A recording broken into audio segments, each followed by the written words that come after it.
Okay, so people will join us now, so I will just kick it off from here. So hello and welcome everybody to this Impulse session at the 2021 Tech Conference. With big data comes big responsibility. I'm your host for this evening. My name is Kim Nolting. I'm working at Tech Academy as part of the People and Organization team.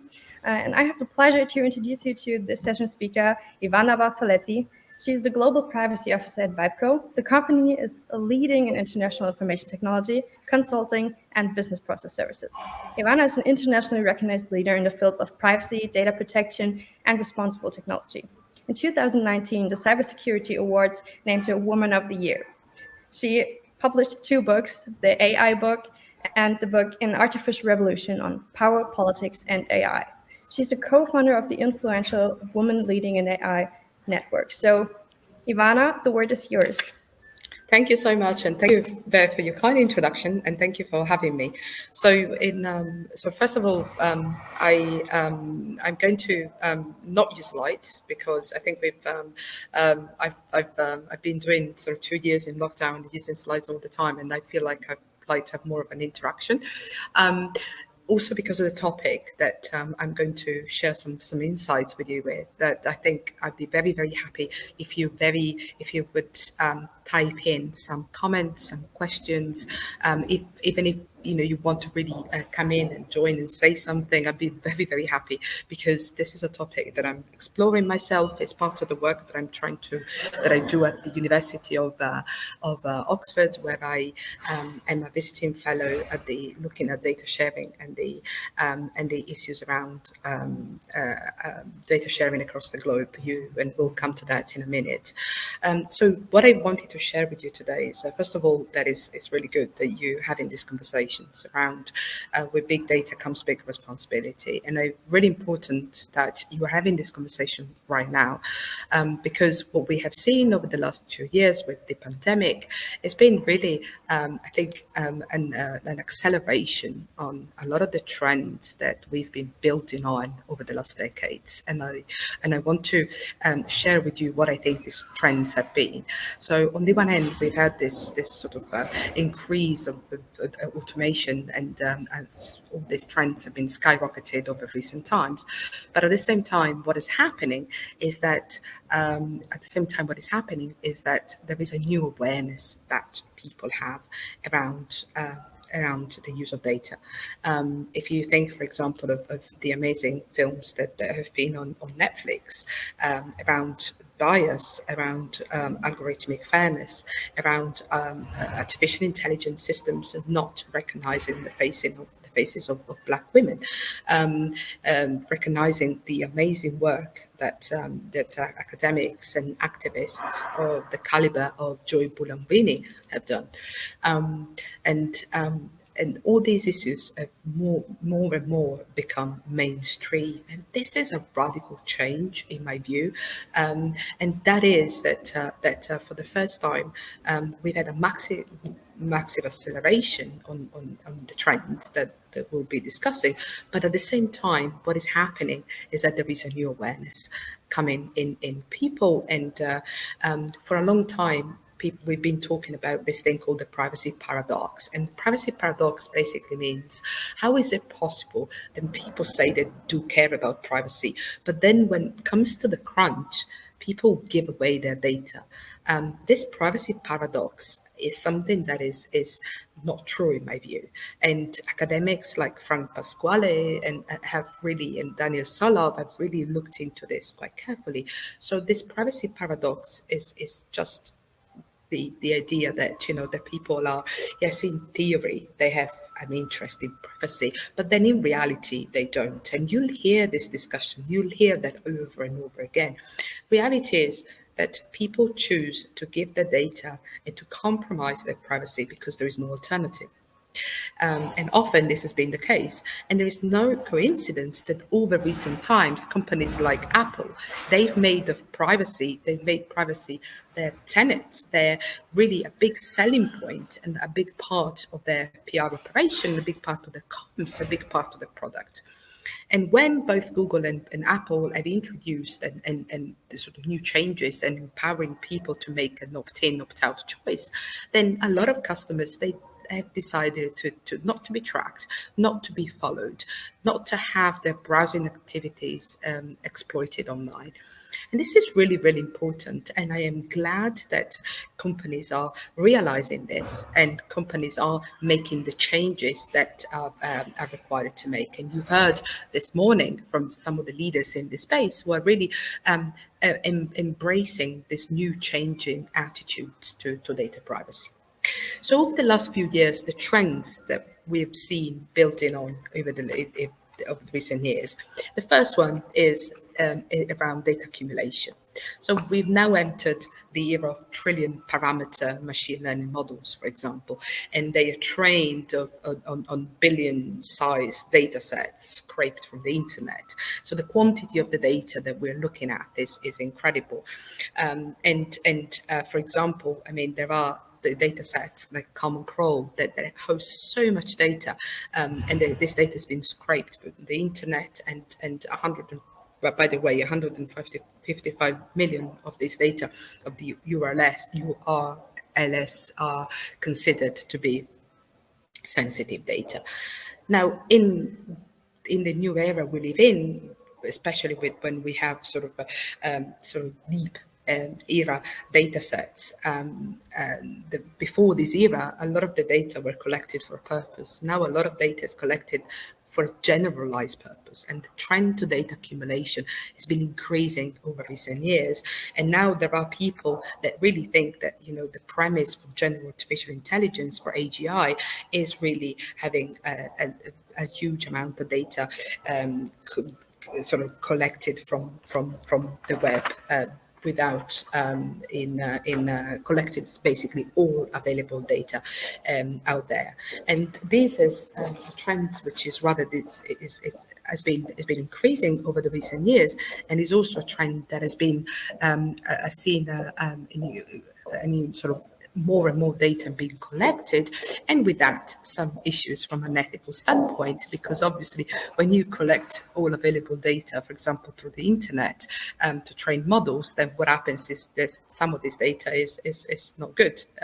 It could be data about violence. So there is a fantastic new article written by Bane, that really focuses on that, and I'd be happy to give you the details if you're interested in it, in how a lot of this data which is collected includes data around rape, includes data about violence, and how much we prepared as a society to have images of that kind in order to progress with our ambitions around deep learning and AI.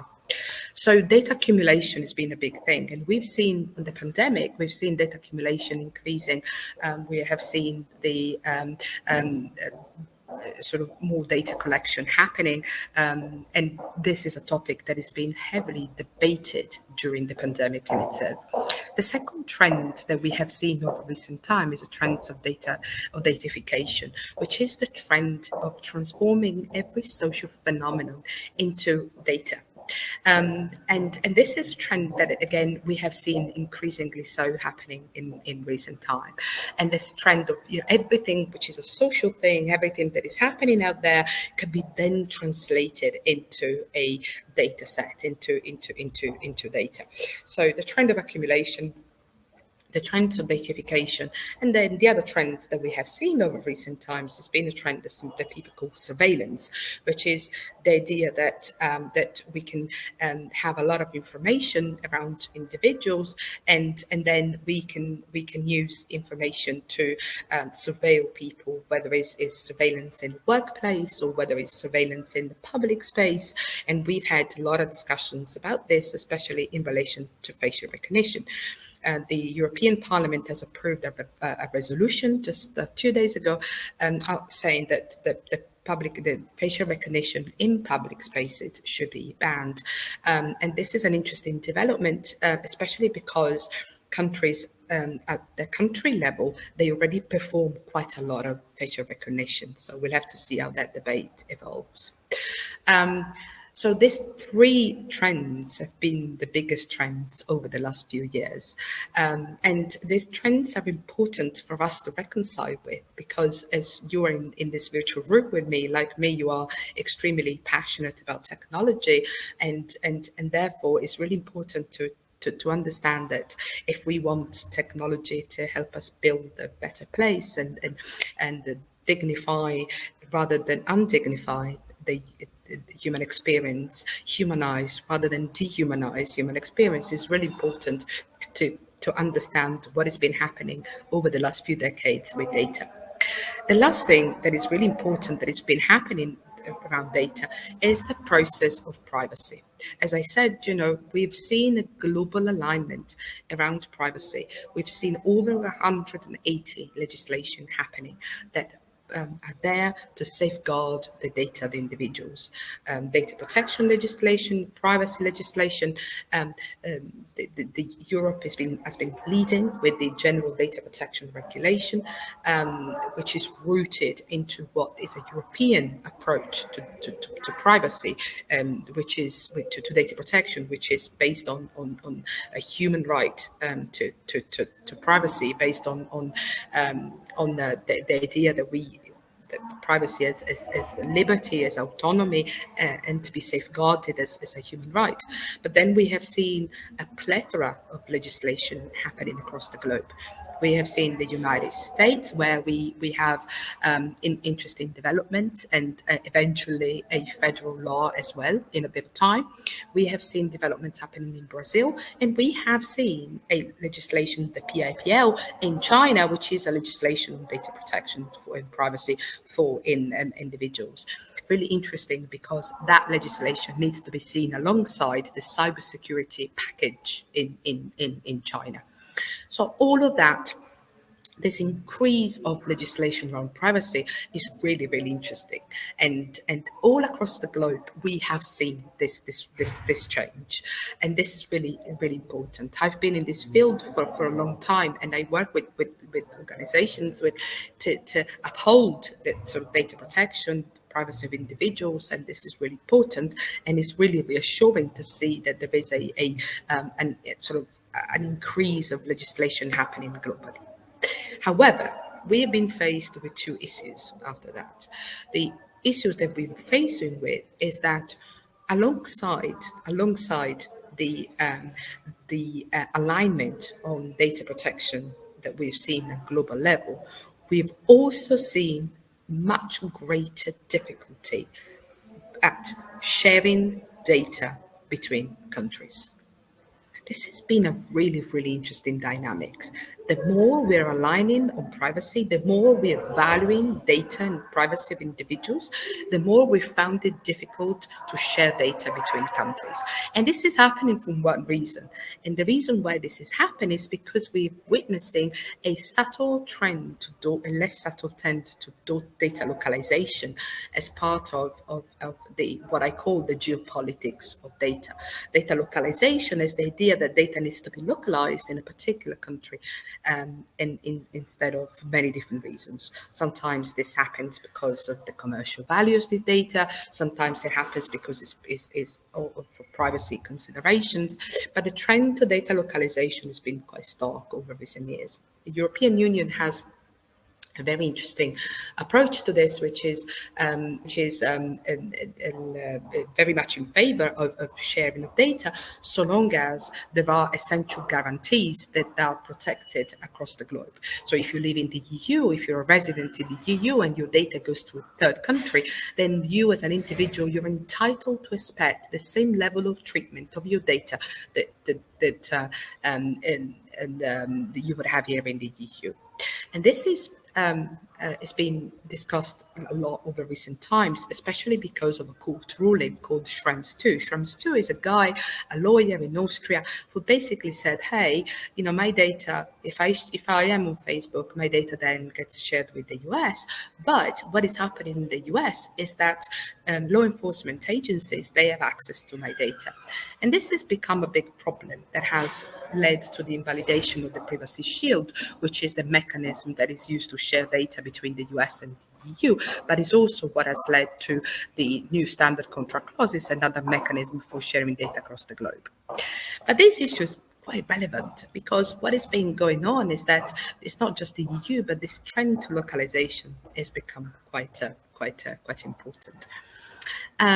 This is also often related to the concept of data of sovereignty, and you will hear this concept a lot and increasingly so over recent months. And this is the concept of digital sovereignty, which is the fact that countries need to be independent and they need to produce their technology, and somehow the issue of data has got conflated into all that.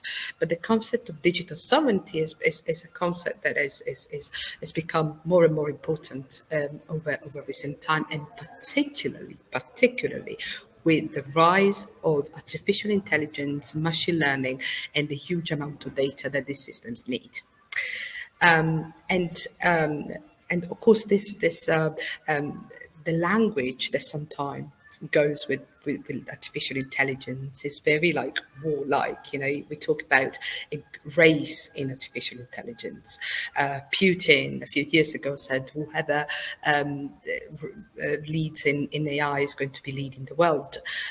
We've seen in the strategy on AI in the US a similar language in relation to how much they need to strengthen their strategy in relation to artificial intelligence, which is of course something that is extremely data consuming. So what I wanted you to be aware is that there is sort of this sort of power of data that is happening at global level, which is more geopolitical than anything else, which is really about where is the data localization, digital sovereignty, how these two concepts have got conflated between each other, and this is really important because it's happening at the same time as we're having a more advanced alignment on data and privacy and data protection across the globe. So as we see more and more legislation coming up, more and more legislation in the pipeline, at the same time, what we're seeing is more data localization, more digital sovereignty, and greater difficulty at sharing data across the globe. In a recent event that I held with Elizabeth Denham, who is the Information Commissioner in the UK. Elizabeth Denham is also the chair of the Assembly of Privacy Commissioners across the globe. Elizabeth Denham said something really interesting, and she said we probably need a new Bretton Woods for data. Which is, recognizing that sharing information is very, very important. And it is important for companies, it is important for businesses, it is important for citizens, because from a human rights perspective, which is the human rights approach, which I have embraced privacy through 20 years ago, data localization is something that I find worrisome because it feels as if that you're allowing a country to do what they want with people's data.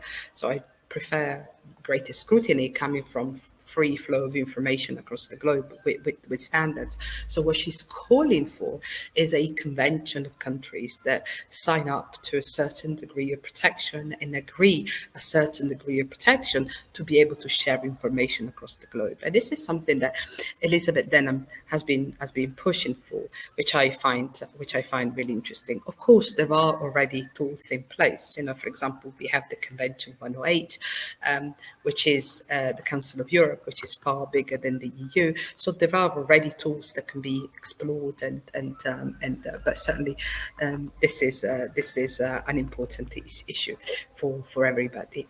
So the reason why I really wanted to talk to you about these trends is because, so just to recap, the trend to accumulation, the trend to datafication, the trend to surveillance, the trend to an alignment on data standards across the globe, coupled with a greater difficulty at sharing information, and which highlights a problem, which is not just in terms of simply the law and identifying mechanism, but is a political issue, geopolitical issue of country, and agree to establish a convention or to be able to share information globally. These are, to me, the most important trends that we have to deal with. Moving forward, especially with artificial intelligence, algorithmic decision making, sort of edge computing, 5G, which is going to skyrocket a lot of the things that we're talking about. So I think it's really important to bear this in mind, and that is where I would like to see greater involvement from people from different walks of life to try and reshape the way that we conceive data in order for data to be used for the common good moving forward. Thank you very, very much for your presentation. So we have now 5 minutes for a little Q&A. So everyone who's watching, if you have questions to Ivana, just write them in the chat below. And we see there is one from Malte. Where can I find more specifically about the transformation from social interactions into data, or the plan to transform every aspect of life into data, datafication, and why it's done, like goals of it? Yeah. So this has been the trend of recent years. It's done for many different reasons. So for example, we've been, if you look at the social interactions that people have been having on the internet, from social media to all sorts of other browsing activities, a lot of this has been then fed into algorithms able to make predictions about individuals and their sort of prediction about individuals, and that could, for example, has been used in marketing to target individuals with offers or similar. I think we have seen sort of things like this happen with predictive technologies, where we've used data about past for example, to identify trends about individuals, whether individuals were going to then commit, I don't know, fraud or end up into difficult situations in life. And some of this has been really, really good and helpful. I mean, I don't, datafication is not necessarily, I mean, I'm not necessarily, it's a good thing in the sense that the fact that we have a huge amount of data at our disposal, and we can use this data to make predictions, and that is a really important thing. One thing I would warn everyone around this is that data is not neutral. Yeah. So when we use existing data, which is basically a picture of society as it is now, we have society as it is. You take a photo, you translate this into data, then it's a picture of society, and society is not neutral. It's years and years and centuries of inequality, and when you use this data today to inform decision about tomorrow, then the risk that you're incurring is the risk to translate the present into the future. And even the parts of the present that we don't like, sometimes, there are things I don't like I don't like racism, or I don't like, chauvinism, but a lot of this is embedded in society because this is how it is. This is the past. So one of the things that we need to worry about datification, in my view, is that we have to be mindful of embracing data as sanctity, but we have to be able to understand that data carries the weight of history. And if we want to translate if we want to hardwire code the past into the future, then we're going to automate and we're going to perpetuate the future as the present as it is now. So this is really, really important. And I would encourage anyone to get involved in this field. This is an absolutely fascinating one. Sorry, we just have 1 minute Yeah. left. We have one more question. Can data sharing democratize using blockchain technology? So just before, if the session ends, I would like to thank everybody that they were here and that they were watching. And thank you, Ivana, for joining us at the conference. And just in case the session ends, so this question was from Naveen. I hope I said that correctly. Naveen, this is a really interesting question. I mean, blockchain has got potential, and if you're interested, you can write to me, and I can send you a few things or about how and has got a really potential in smart contracts, for example, and there are areas where I'm really interested in how it can be used. The concern that some people have about data sharing is how we can we can make it work with privacy and data protection. There are things that are very complex around immutability, or the fact that things cannot be deleted, or having access to information that to some extent, are making data blockchain a bit more difficult to navigate from a privacy and data protection standpoint.